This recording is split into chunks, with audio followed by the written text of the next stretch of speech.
लगाए बन जाए वो गुणवान। ईश्वर से जो प्रीत लगाए बन जाए वो गुणवान।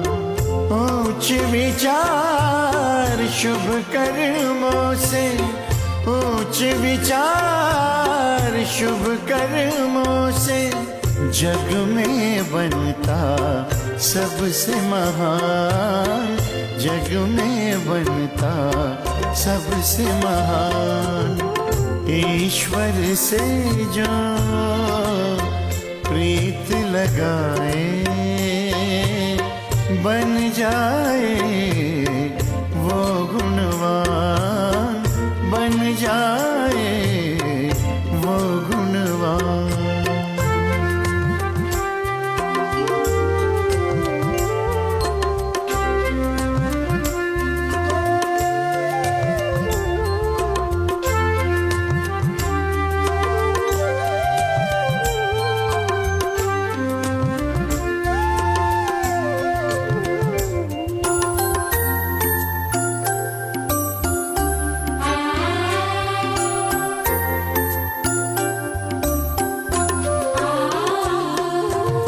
शीतल दृष्टि नम्र जीवन से सबको वो सुख देता रे। शीतल दृष्टि नम्र जीवन से सबको वो सुख देता रे। जैसे बरसे झरझर बादल दिल से दुआएं लुटाता है। निर्मल चिंतन निस्वार्थ भाव से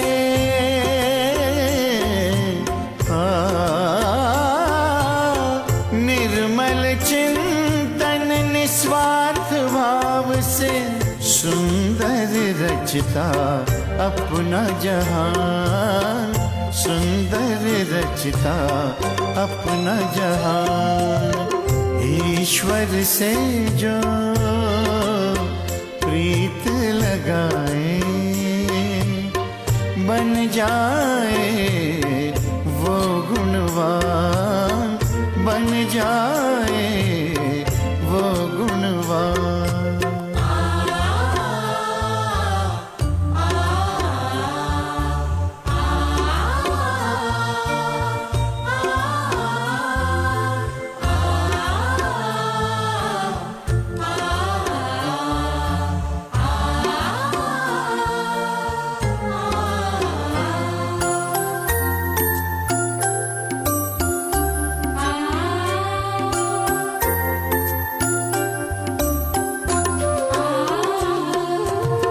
जैसे धार से पत्थर पिघले, कष्टों को सह कर खुद को बदले। जैसे धार से पत्थर पिघले, कष्टों को सह कर खुद को बदले।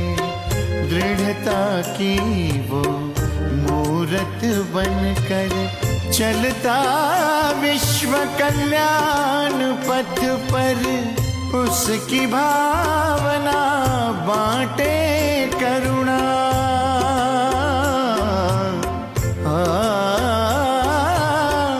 उसकी भावना बांटे करुणा। स्नेह शीतलता उसकी शान, स्नेह शीतलता उसकी शान। ईश्वर से जो प्रीत लगाए बन जाए वो गुणवान, बन जाए वो गुणवान।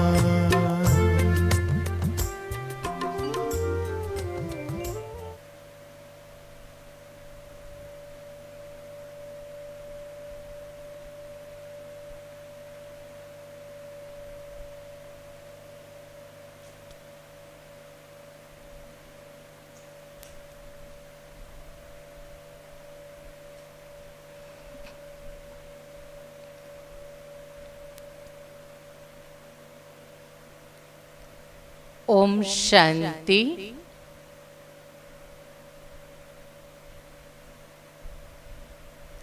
आज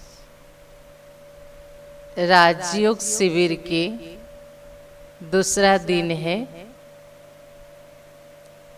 आप सभी को पुनः एक बार इस ईश्वरीय विश्वविद्यालय की ओर से हार्दिक अभिनंदन। ओम शांति।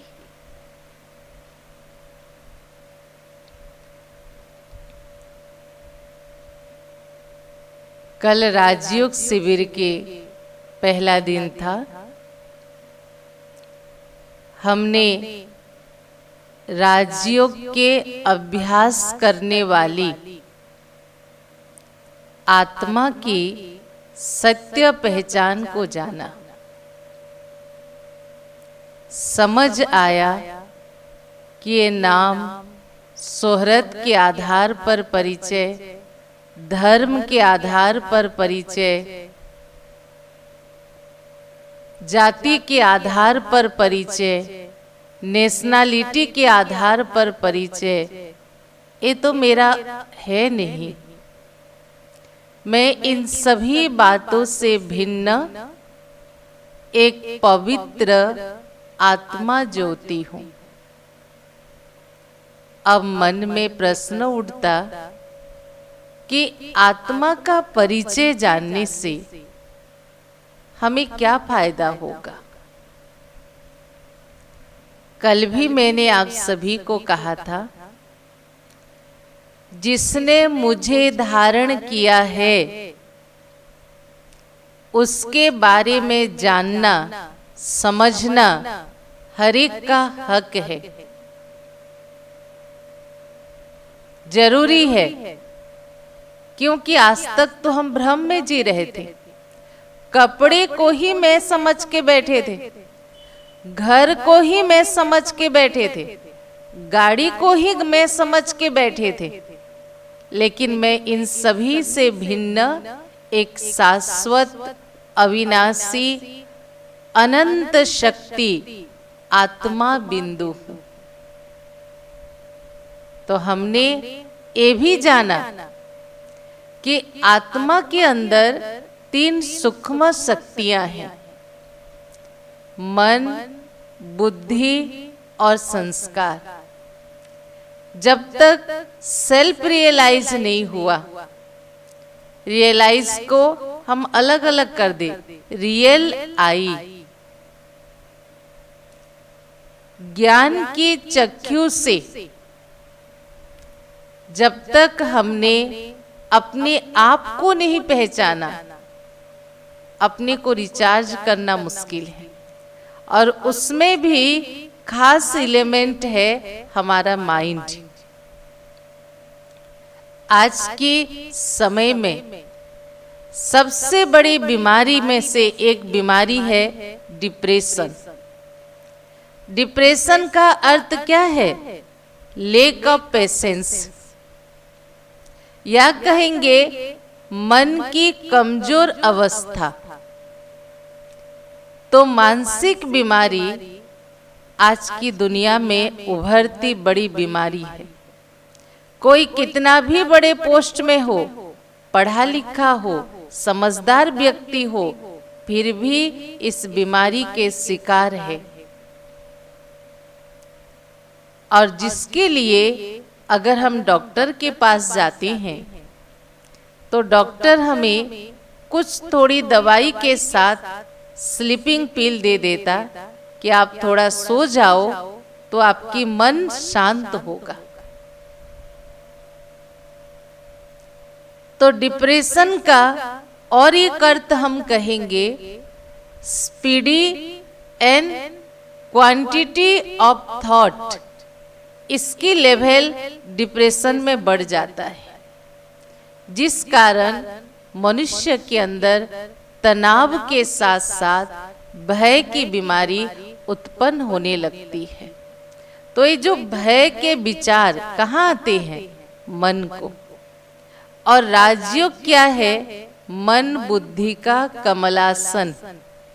यहाँ शरीर से भले हमें पद्मासन में नहीं बैठना है, लेकिन राजयोग के अभ्यास के लिए हमें चाहिए मन बुद्धि का कमलासन, या कहेंगे purification of mind and intellect, क्योंकि ये दोनों वो कपरवेयर हैं जिसके साथ हमें सुप्रीम पावर के साथ हमें रिकनेक्ट करना है। और मन के शुद्धिकरण के लिए आत्मा का परिचय होना बहुत जरूरी है। अब मन क्या है? हमारे सोचने की, संकल्प करने की, थॉट क्रिएट करने की शक्ति का नाम है। मन के अंदर अनंत अथवा निरंतर थॉट क्रिएट होते रहते हैं, लेकिन दिन भर में उस थॉट को हम कितने इम्प्लीमेंट करते हैं तो पता चलेगा हमारा कितना थॉट वेस्ट होता है। इसके लिए हम जानेंगे टाइप ऑफ थॉट। विचार कितने प्रकार के हैं? ऐसे तो हम सभी ने जाना है कि विचार दो प्रकार के होते हैं, अच्छे विचार या बुरे विचार कहते हैं। लेकिन यहाँ हम जानेंगे विचार चार प्रकार के होते हैं: positive thought, negative thought, necessary thought and waste thought. Positive thought क्या है?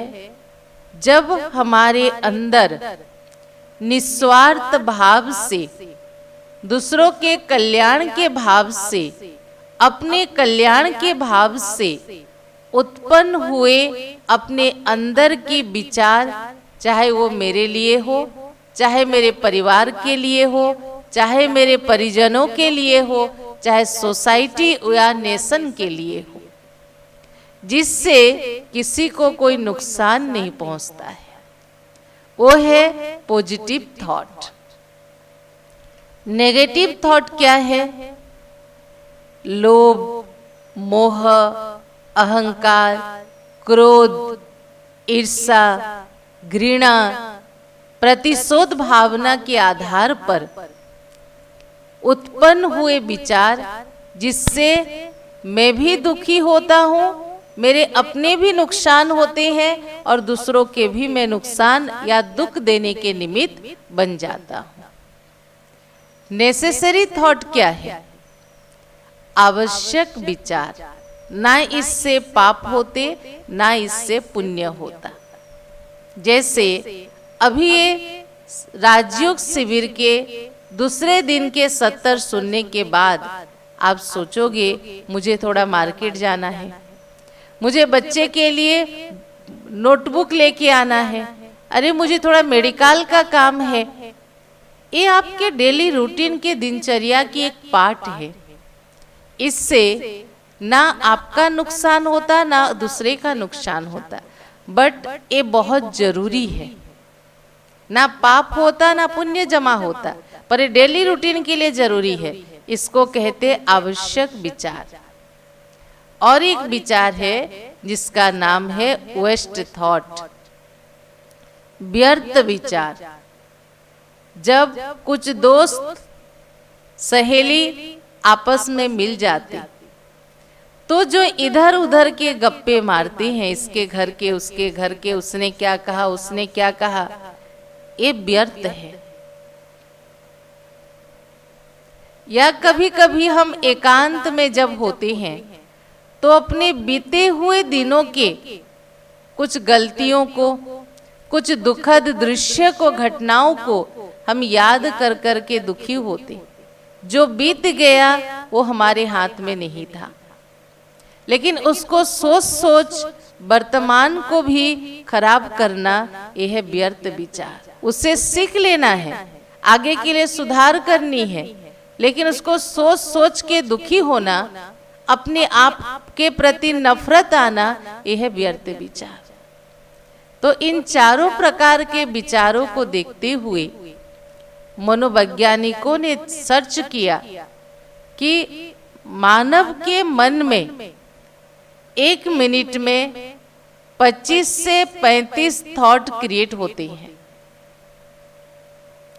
और 24 घंटा में करीब 30-40 हजार विचार उत्पन्न होते हैं। तो उन्होंने देखा सर्च के द्वारा कि हमारे 80% विचार किस क्वालिटी के हैं।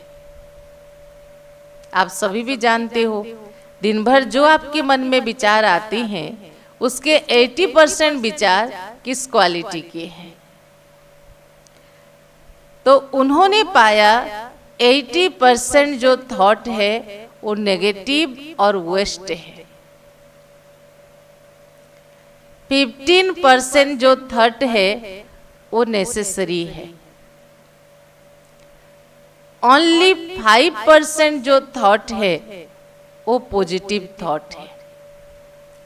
अब आप सब बताओ, थोड़ा दिमाग में जोर लगा के, कि पॉजिटिव थॉट के ऊपर ही हमारे जीवन के सुख और शांति डिपेंड करते हैं, खुशी डिपेंड करते हैं। ऐसा कौन सा बैंक होगा जहां हम 5 रुपया डिपॉजिट करें और सोचे कि हमें 100% हमें इंटरेस्ट मिले? इम्पॉसिबल। आज के जमाने में 100 रुपया जमा करो तो 5 रुपया मिल रहा है। तो फिर हमें क्या करना पड़ेगा? उसके लिए हमें अपने पॉजिटिव थॉट को बढ़ाना पड़ेगा।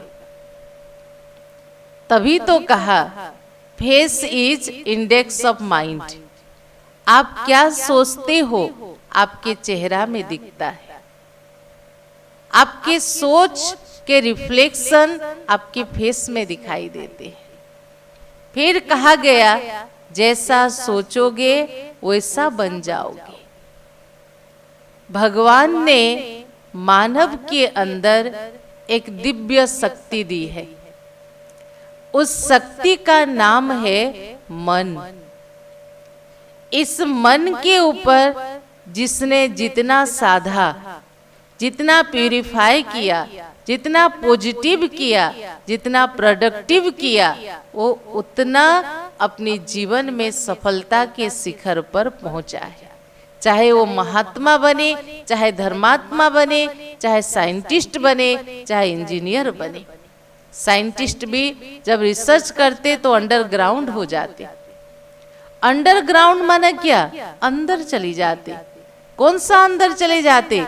हम कभी अपने अंदर को तो नहीं झांकते, हमेशा बाह्य दुनिया में जीते हैं। अपने को शरीर समझते, शरीर वालों को देखते हैं, उसी से हमारे दिन भर चलता है।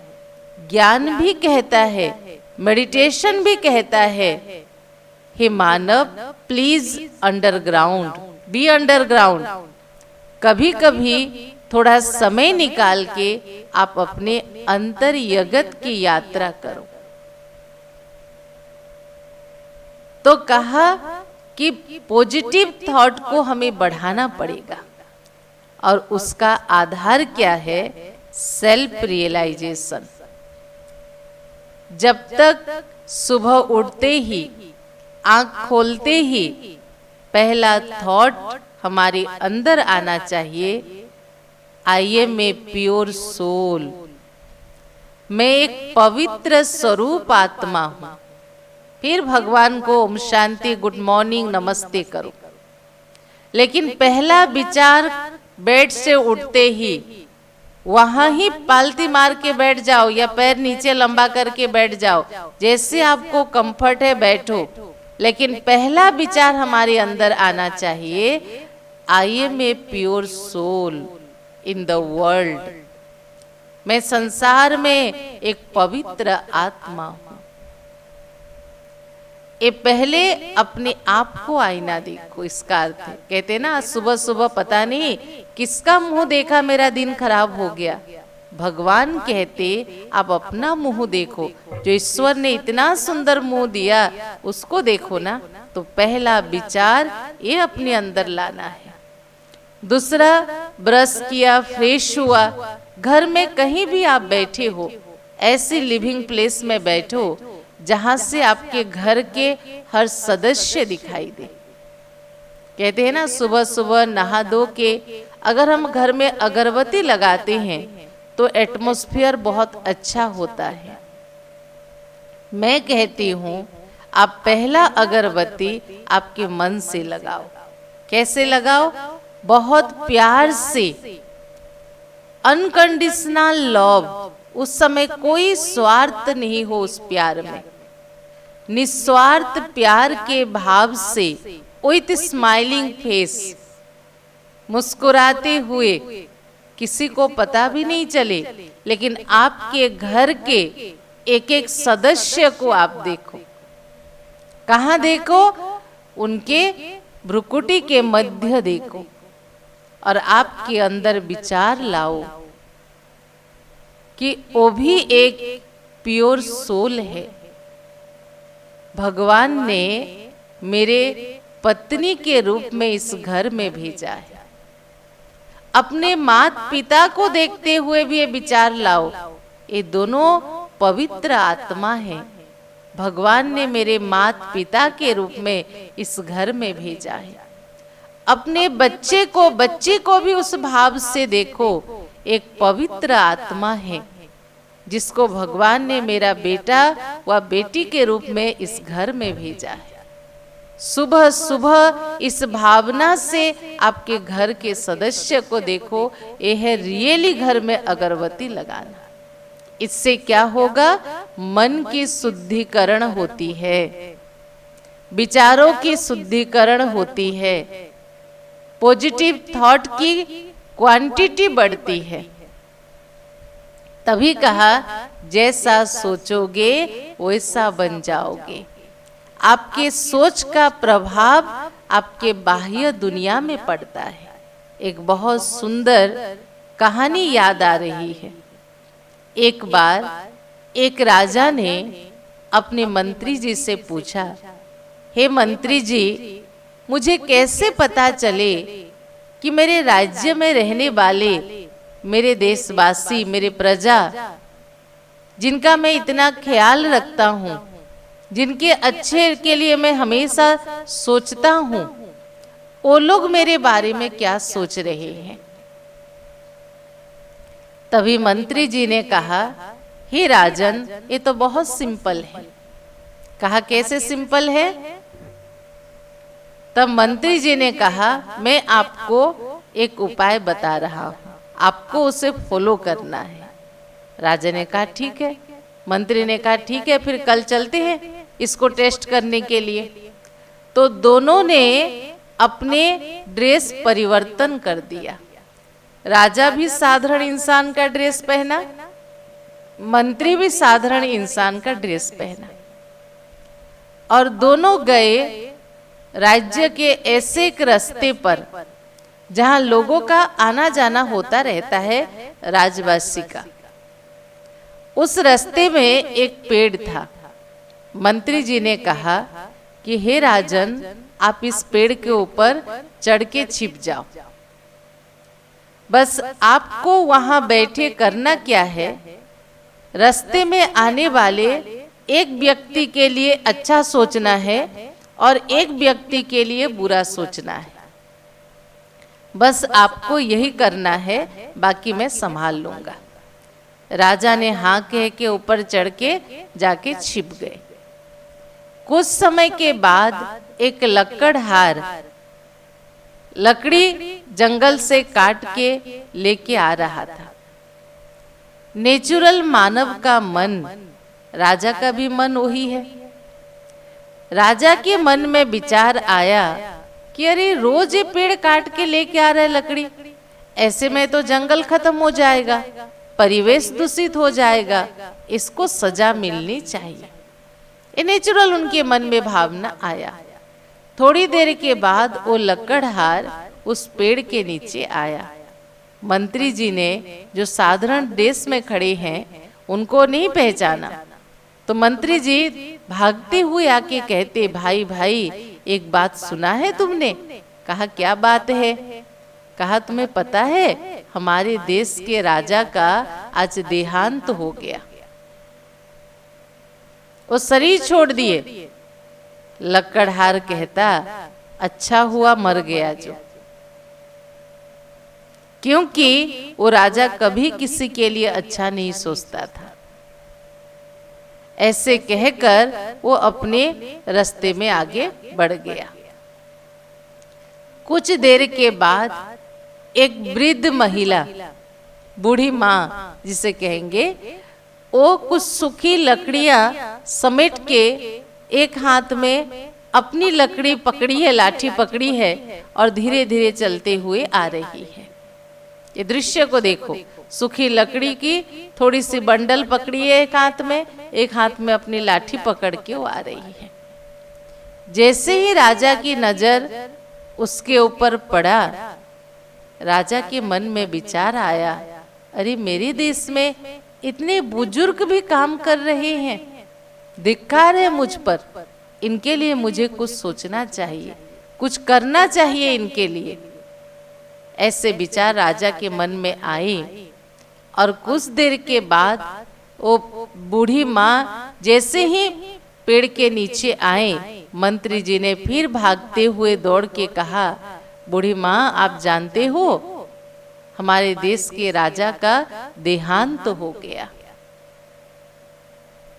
वो माता रोने लगी, लकड़ी नीचे रख के रोने लगी, बोली इतने अच्छे राजा थे, सबके लिए अच्छा सोचते थे, सबके लिए भला सोचते थे, भगवान क्यों उनको उठा के ले गया।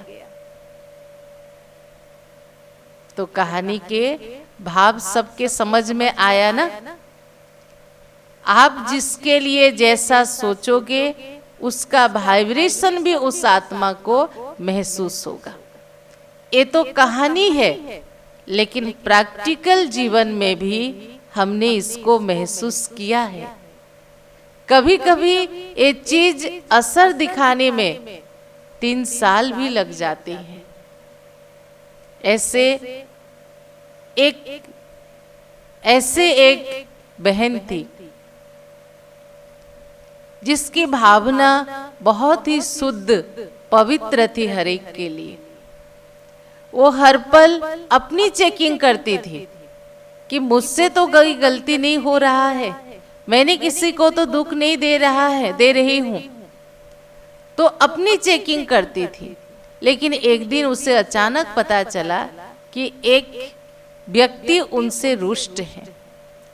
उसने बैठ के सोची, कारण सोची वो बहन ने, कि एक एक चीज सोची कि मैंने तो कभी इस आत्मा को कोई दुख, कोई तकलीफ, कोई ऐसी बातें नहीं कही, फिर ये मुझसे रुष्ट क्यों है। वो रोज उनको वाइब्रेशन देती थी मेडिटेशन के द्वारा कि हे भगवान, मैंने कभी भी स्वप्न में भी, संकल्प में भी, कर्म में भी, वाणी में भी इस आत्मा को ऐसा कुछ नहीं कहा, फिर भी ये आत्मा मुझ आत्मा के लिए गलत सोच रहे हैं। आप ही इनके बुद्धि की लाइन क्लियर करो, आप ही इनकी शुद्धिकरण करो। 3 साल के बाद उस आत्मा को पता चला कि नहीं, ये बहन सही है। तो कहने का भाव, आपके अच्छे विचारों के वाइब्रेशन कभी भी व्यर्थ नहीं जाते। इसलिए उतना ही विचार करो जितना आप कर सकते हो। अभी हमें नेगेटिव वेस्ट को हमेशा के लिए फिनिश करना है, हमें अपने पॉजिटिव थॉट को बढ़ाना है, और उसके लिए चाहिए आपकी बुद्धि का विकास, जो कि अभी कोई काम नहीं कर रहा है, क्योंकि हम बॉडी कॉन्शियसनेस में हैं और मन जो कहता है वही कर रहे हैं। लेकिन सोल कॉन्शियसनेस आते ही, आत्मज्ञान होते ही, आत्मा की समझ होते ही, स्व की पहचान होते ही बुद्धि काम करना शुरू करता है। आप सब भी सुनते हुए मन में कई सारे प्रश्न आ रहे हैं ना, क्यों? आपकी बुद्धि जो जाम हो गया था वो खुल रहा है। इसलिए अगर आप रोज 10 दिन इसको ध्यान पूर्वक सुनेंगे, आपके अंदर के एक एक प्रश्न आपके खत्म होने लगेंगे, तो बुद्धि का विकास होने लगता है। और बुद्धि का 3 काम है, एक है परखना, एक है निर्णय करना और तीसरा है विजुलाइज करना। परखना आप सबको पता है, परखना सही क्या है गलत क्या है, निर्णय करना डिसीजन लेना, और विजुलाइज करना जो हम सोचते हैं उसको हम देखना। जैसे मैं कहूंगी आम इस बार बहुत आया था मार्केट में, और लास्ट होते होते बहुत मीठे आम आए थे। हम सभी की आंखों के सामने वो मीठा आम का चित्रण हो रहा है या नहीं हो रहा है ना? इसको कहते विजुलाइज करना। मेडिटेशन जब हम अभ्यास करते हैं, जो विचार हम आपको देते हैं उस विचारों को आप सिर्फ विजुलाइज करते हुए जाओ। विजुलाइज करते करते आपको रियलाइज भी होगा, अनुभव भी होगा आपको। तो बुद्धि का ये 3 काम है। फिर आया हमारा संस्कार। कोई भी कर्म आदत में बदलता है, आदत जाके संस्कारों में परिणत होता है, और संस्कार को बदलने में थोड़ा समय लगता है। लेकिन संस्कार के आधार पर ही किसको हम पापात्मा, पुण्यात्मा, धर्मात्मा, महात्मा, देवात्मा, श्रेष्ठ आत्मा कहते हैं। तो ये संस्कार भी हमारे 4 प्रकार के हैं। एक है पूर्व जन्म के संस्कार, एक है हेरिडिटरी संस्कार वंशगत, एक है संगदोष के संस्कार, और एक है आत्मा के ओरिजिनल संस्कार। पूर्व जन्म के संस्कार सभी जानते हैं, इसमें बहुत सारी चीजें आती हैं। किसके माता पिता बहुत अच्छे होते लेकिन उनके बच्चे उनके विपरीत होते हैं, नेगेटिव पर्सनालिटी के होते हैं, तो हम क्या कहते हैं इनके माँ बाप तो इतने अच्छे हैं, ये लड़का कैसे इससे पैदा हुआ? वो अपना पूर्व जन्म के संस्कार लेके आया है। किसके माता पिता अच्छे नहीं होते हैं लेकिन बच्चे या बच्ची बहुत अच्छी होती हैं, ये भी पूर्व जन्म के संस्कार कहेंगे। कोई बच्चा देखो बिना ट्रेनर के आजकल छोटेपन से डांस कर रहे हैं, गीत गा रहे हैं। 11 वर्ष की लड़की कंप्यूटर में मास्टर डिग्री करके एक कंपनी का सीईओ बन सकती है। आए दिन हम कई सारे अखबारों में ऐसी मैसेज सुनते हैं, न्यूज सुनते हैं। ये क्या है? पूर्व जन्म के संस्कार। दूसरा है हेरिडिटरी। बच्चा या बच्ची उसके घर के कोई भी बड़ों का, चाहे नाना नानी, दादा दादी, माता पिता, किसी के भी संस्कार उसी के तरह लेके जन्म लेते हैं। तभी तो कहते ना इसके माँ पे गई है, बाप पे गया है, दादा पे गई है, ये कॉमन है। और एक संस्कार है संगदोष के संस्कार। जैसा संग वैसा रंग। इसमें अच्छे बुरे दोनों होंगे।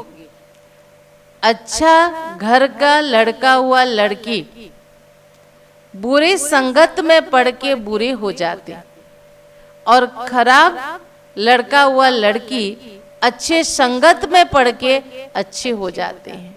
जो इस धरती पर जन्म लेने के बाद हमारा न्यूली क्रिएट होता है।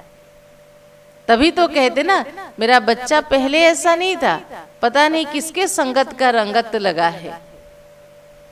और चौथी है आत्मा के ओरिजिनल संस्कार, जो मैंने कल के सेशन में भी कहा था आपको।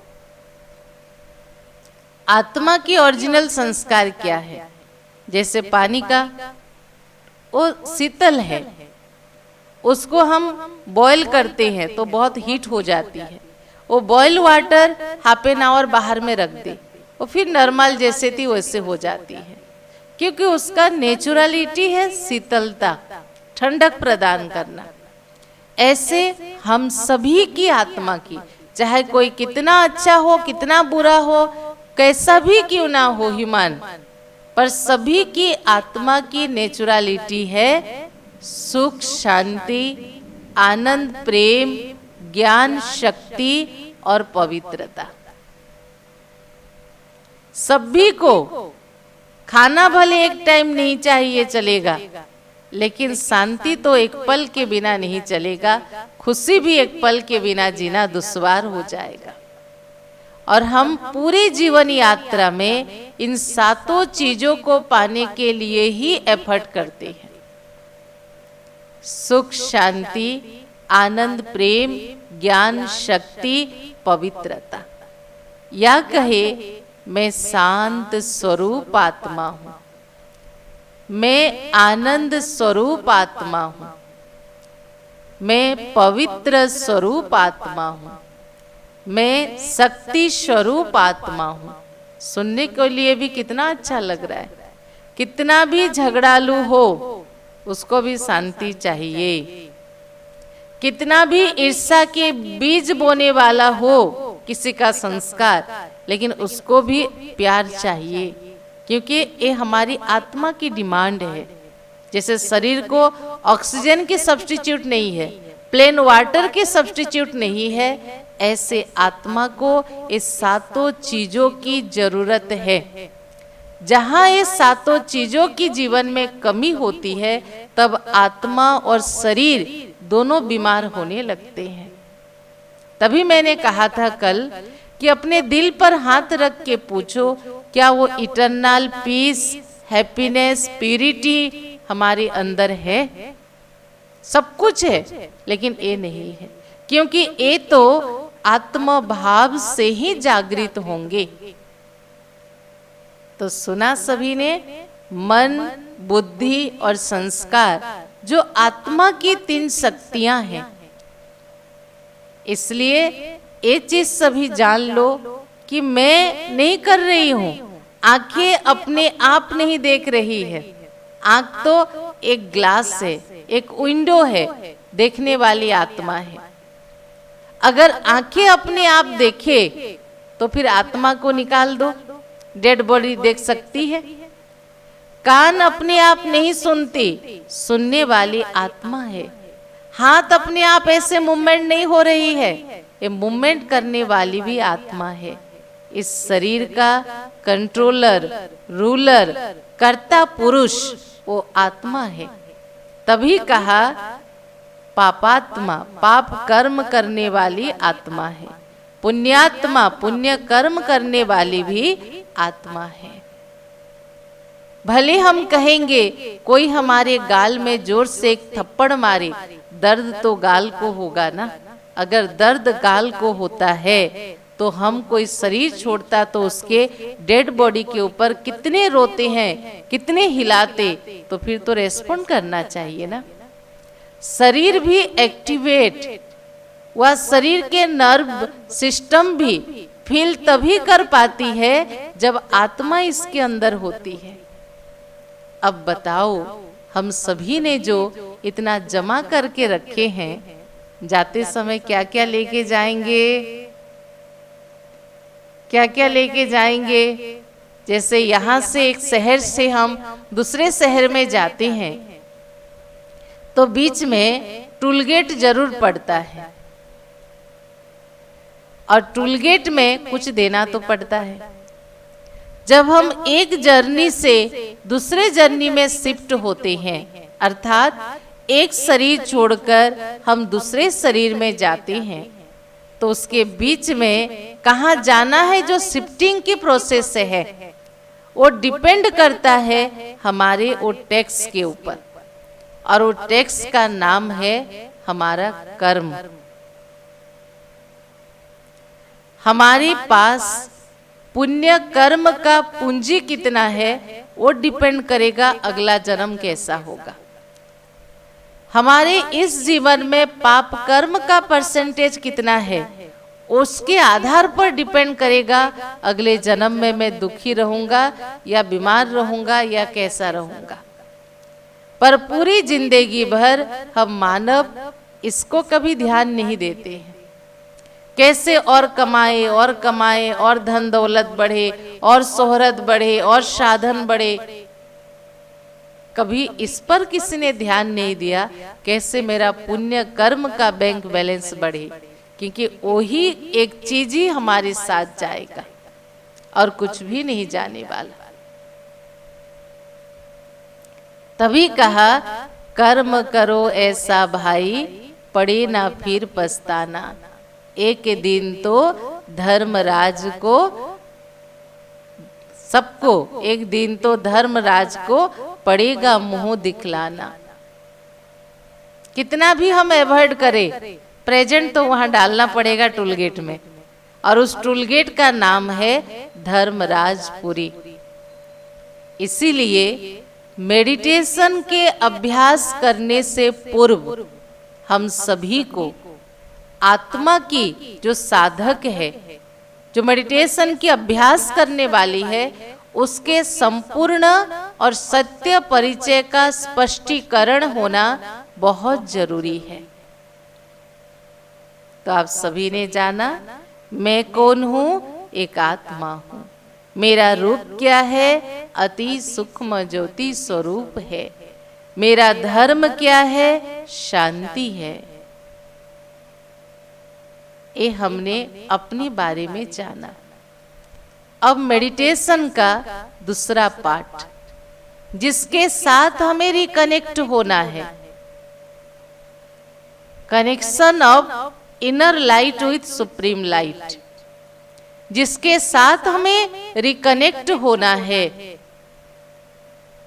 वो कौन है? पावर हाउस कौन है? सुप्रीम ऑलमाइटी अथॉरिटी कौन है? सभी शक्तियों का स्रोत कौन है? सिंपल सी शब्द हम सभी कहेंगे भगवान ही है। मैं कहूंगी भगवान के साथ हमारा जो संबंध है ना, वो बहुत नेचुरल, इटरनल और गहरा है, जिसको कहेंगे अनादि अनंत काल से उस भगवान के साथ मुझ आत्मा का अविनाशी संबंध है।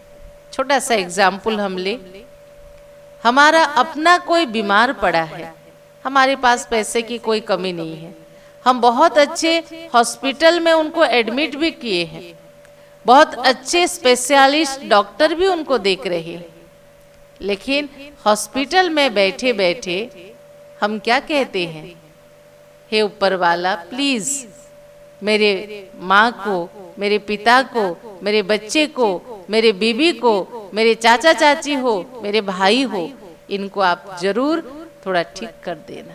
क्यों? आप तो सब कुछ सही कर रहे हो ना, फिर उसे क्यों पुकारा? क्योंकि और ऐसे पुकारते हे प्रभु, हे ईश्वर कह के अंदर से इतने अपनेपन से पुकारते हैं, वो सिद्ध करता है कि उस भगवान के साथ मेरा बहुत गहरा संबंध है, बहुत गहरा संबंध है। तभी तो कहा तुम मात पिता हम बालक तेरे, तुम्हारी कृपा से सुख घनेरे। ऐसा कोई व्यक्ति नहीं होगा जो कहे मैं भगवान को नहीं मानता। कितना भी बड़े से बड़ा नास्तिक व्यक्ति भी जीवन में एक ऐसा मोमेंट आता जो उस परम शक्ति पर विश्वास रखने में मजबूर हो जाता। एक बहुत इंटरेस्टिंग रियल स्टोरी याद आ रही है। एक बार एक कॉलेज में कंपटीशन हुआ, 2 ग्रुप में बांट दिया गया स्टूडेंट को। एक को टॉपिक दिया गया इस धरती पर भगवान है, और दूसरे को टॉपिक दिया गया इस धरती पर भगवान नहीं है। अब दोनों ग्रुप ने अपनी तैयारी की, अच्छे से तैयारी की, दिन आ गया और सभी अपना जो लिखा था वो पढ़ के सुनाया। अब बताओ आप सबके सेंस ऑफ ह्यूमर क्या कहता है, कौन सा ग्रुप जीता होगा? नेचुरली हम सभी कहेंगे जो सोचते हैं धरती पर भगवान है वही ग्रुप जीता होगा। लेकिन वंडरफुल बात है, जीता वही ग्रुप जिसने कहा धरती पर भगवान नहीं है। जब जीत गए वो ग्रुप जिन्होंने सिद्ध किया धरती पर भगवान नहीं है, तो उन्होंने लास्ट में उनके जो लीडर प्रोफेसर थे उन्होंने माइक में कहा last line, thanks to God कि हमने प्रूव कर दिया धरती पर भगवान नहीं है। समझ में आया कुछ? भगवान को बहुत बहुत धन्यवाद कि हमने ये प्रूफ किया धरती पर भगवान नहीं है। समझ में आया? आप सब भी इसके बारे में थोड़ा सोचो और कल की सेशन में हम उस परम शक्ति के सत्य परिचय को जानेंगे। अभी थोड़ी देर हम सभी मेडिटेशन के अभ्यास करते हुए आज के सेशन को समाप्त करेंगे। कल पुनः इसी समय पर हम पुनः इस सेशन को रिपीट करेंगे। परम शक्ति के सत्य परिचय को हम जानेंगे। तो आज जो मेडिटेशन हम अभ्यास करेंगे, कल आपको इस सेशन सुनने से पहले मॉर्निंग में भी इसका अभ्यास जरूर करना है। तो चलें सभी थोड़ा अलर्ट हो जाएं, सीधा होकर बैठ जाएं एक्टिव मोड में। दोनों हाथों को मुद्रा की अवस्था में रखें।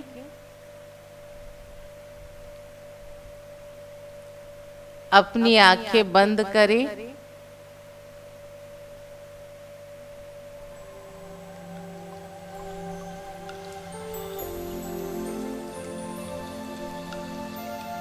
धीरे धीरे 3 बार श्वास ले और छोड़े।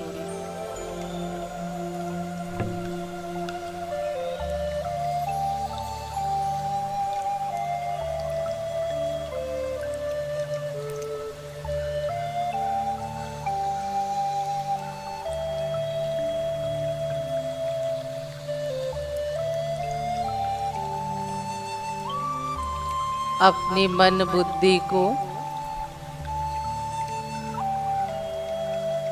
बाह्य जगत से हटाकर अपनी भ्रुकुटी के मध्य एकाग्र करें।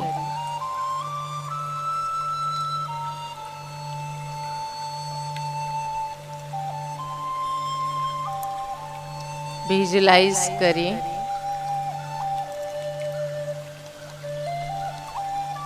मैं चमकती हुई दिव्य ज्योति आत्मा हूँ।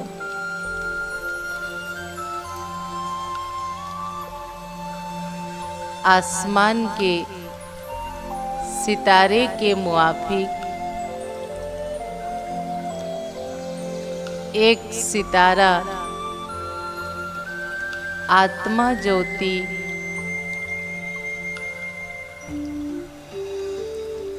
मेरे भ्रुकुटी के मध्य चमक रही है।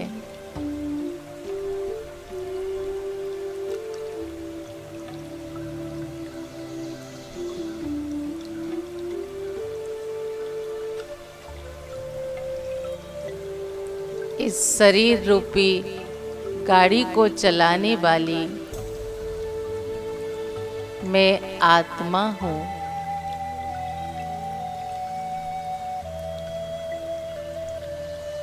इस शरीर रूपी घर के मालिक मैं आत्मा हूँ।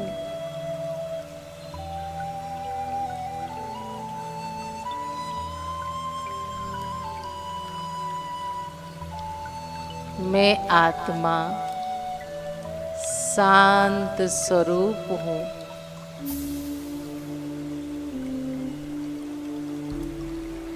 आनंद स्वरूप हूँ।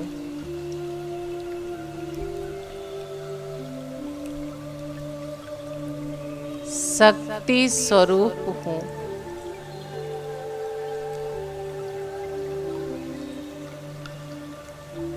पवित्र स्वरूप हूँ।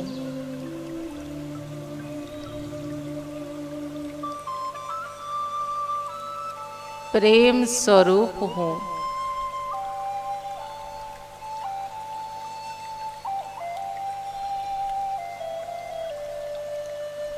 महसूस करें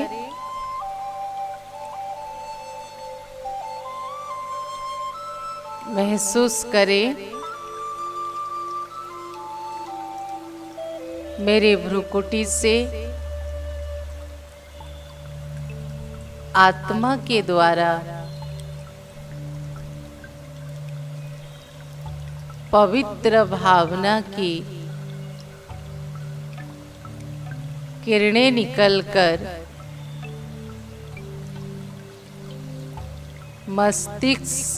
मस्तिष्क से होकर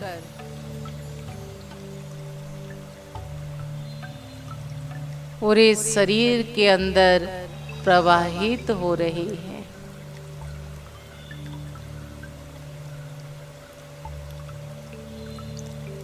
मेरे मन बुद्धि पवित्र हो रहे हैं।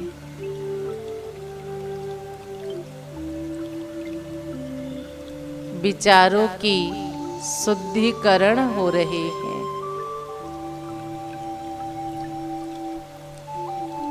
पवित्रता की किरणों से मेरे हृदय शुद्ध हो रहा है। कुछ भी नेगेटिव भावनाएं हैं किसी के प्रति, वो भी धुल के खत्म हो रही हैं। मेरे हृदय में संसार के सभी प्राणी के प्रति पवित्र, शुद्ध, कल्याण की भावना उत्पन्न हो रही है।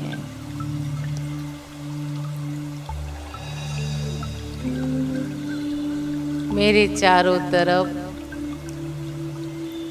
पवित्र विचारों के तरंगे प्रवाहित हो रहे हैं।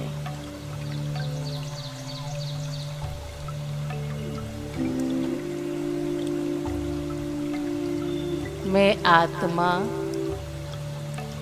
उस पवित्रता के प्रभाव मंडल के बीच हूँ।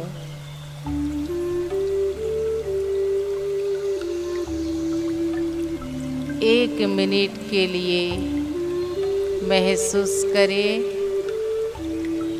भ्रुकुटी से पवित्र किरणें निकलकर पूरे शरीर में प्रवाहित होकर मेरे चारों तरफ पवित्रता का प्रभा मंडल बन गया है और मैं आत्मा उसके अंदर बड़े शांत अवस्था में स्थित हूँ।